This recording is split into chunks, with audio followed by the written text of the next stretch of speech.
Hey guys, TheTechOtaku here, and today's video I'll be taking a flashback look at the Samsung Galaxy Y. In case you didn't remember this phone, Samsung has launched their budget-oriented Galaxy phones with the letter at the end back in 2011. The Y on the Galaxy Y stands for young. This is a cheap, low-end Android phone for young people who desperately in need of an Android phone or little kids that wanted to try out Android for the first time. Later in 2013, they launched the improved version of their older sibling, which is called Galaxy Young. Galaxy Young? Galaxy Y? I think it's the same series. 7 years later, we're taking a look at this phone again. Question is Galaxy Y running Android 2.3 Gingerbread usable in 2018? Well, only one way to find out.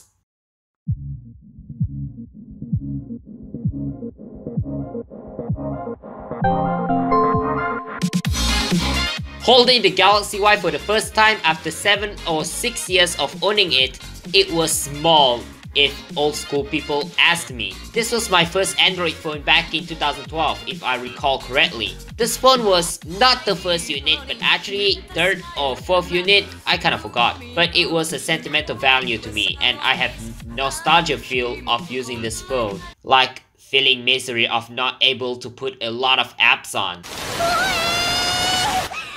Okay, cut that Cardcaptor Sakura clip there. Anyway, let's have a look at the phone. On the front, we have a 3-inch LCD display. It's 4:3 aspect ratio with resolution of 240 by 320 pixels. Yes, that's 240p, and the image quality is not that great compared with the phone from the future, which is 1080p or 1440p. In this case, I have a 1080p panel on the Galaxy A8 2018. But hey, it's readable and gets the job done. On the top of the screen, we get an earpiece, some sensors, and of course, a Samsung logo. On the bottom, we get hardware buttons, capacitive menu, back, and a physical home button. You don't see the logo and hardware buttons on newer phones anymore when the Galaxy S8 came out. On the right side, we have a power button. On the left side, we get a volume rocker and a hole for the lanyard. Nice option for older Samsung phones. On the bottom, we get a microphone and a notch to take out the back cover.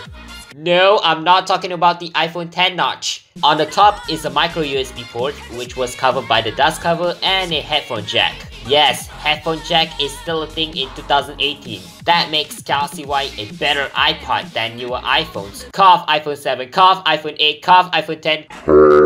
On the back of the Galaxy Y is 2-megapixel fixed focus camera. Yeah, it's a potato camera. I remember that I had Sony Ericsson's Cedar phone, which is a green hot phone, which is not even a smartphone. Also had the same potato camera, but actually, video recording on Galaxy Y is better than my dumb phone I owned back in 2011.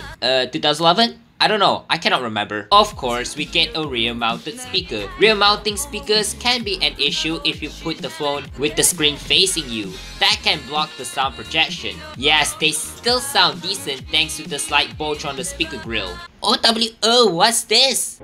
OWO. Opening up the back cover reveals a removable battery?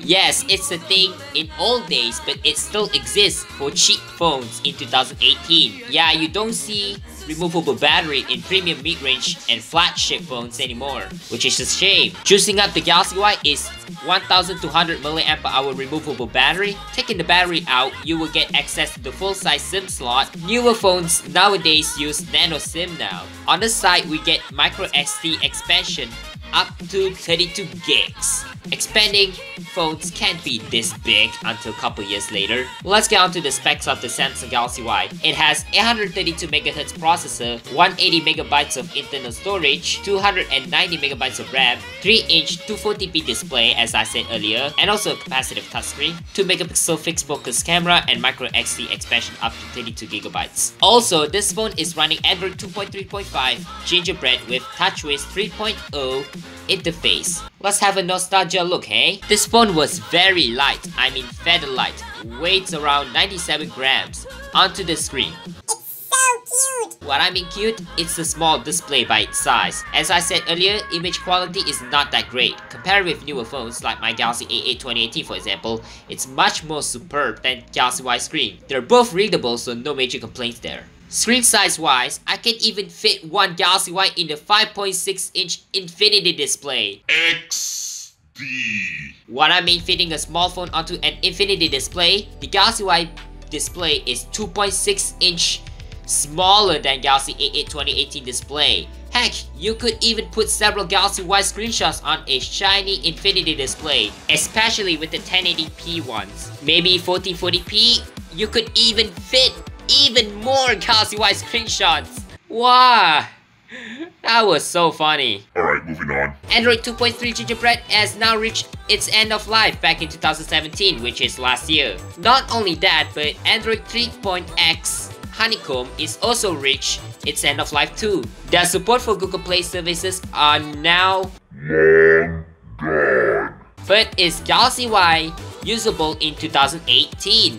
The answer is, actually it is usable. Despite the screen is so small, you can still make phone calls and send message to your loved ones with it. Speaking of messaging your loved ones, the keyboard is really small when you are into big phones. When you try to type on this keyboard, you would end up misspelling some words if you type that fast. But you would still make a typo because of a small keyboard. I mean, oh my god, I keep missing some words. How about opening up YouTube? Sadly, no. All versions of YouTube is out of support already, but the web version works. Literally, I mean, it works actually. Time to throw some money at them. Alright, now let's get into the computer store. Oh yes. Hey, success. This is my first mechanical keyboard. You can watch a YouTube video with the browser instead of an app on this phone. I was surprised that this small crap phone from 2011 performs so much better than some of the old computers from the old days.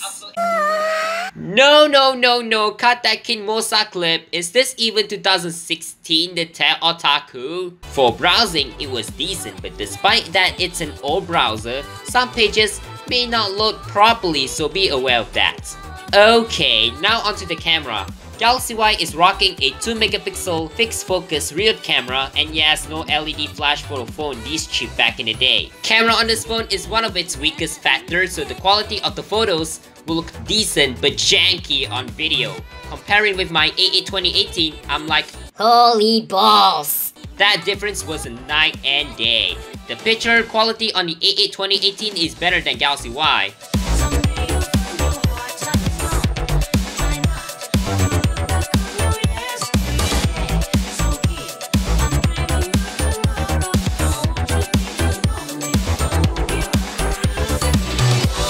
Same goes with the video quality. I give you guys a video sample between the two videos. By the way, the Galaxy Y was recorded in 240p, while my Galaxy A8 2018 was recorded in 720p.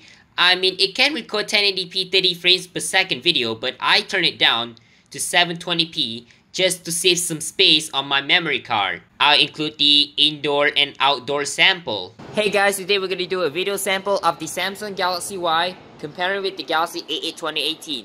Camera quality on the Galaxy Y is not so good compared with the Galaxy A8 2018. It's much more beautiful and much more clearer than the potato camera that you see on the Galaxy Y. My quality is really different, so I'll give you guys some comparison with the Galaxy Y microphone and the Galaxy A8 2018 microphone. I mean Galaxy A8 2018 dual microphones. XD. Alright, this is gonna be a video sample comparison on the interior while I was in the night with the Samsung Galaxy Y compared with the A8 2018. So as you guys can see, the difference was a night and day. So yeah, here's my phone currently recording, and here's the Galaxy Y that I was currently recording.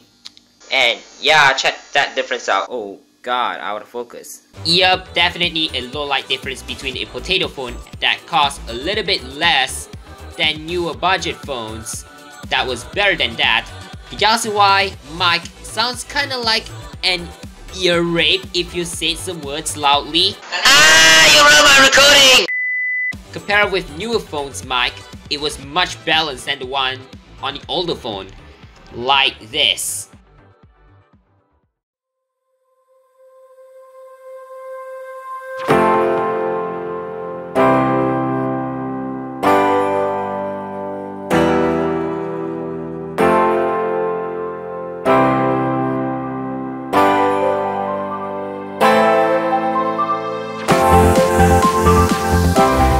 That leads me to conclusion. Samsung Galaxy Y is a budget phone for young people who is in need of an Android phone to try out for the first time.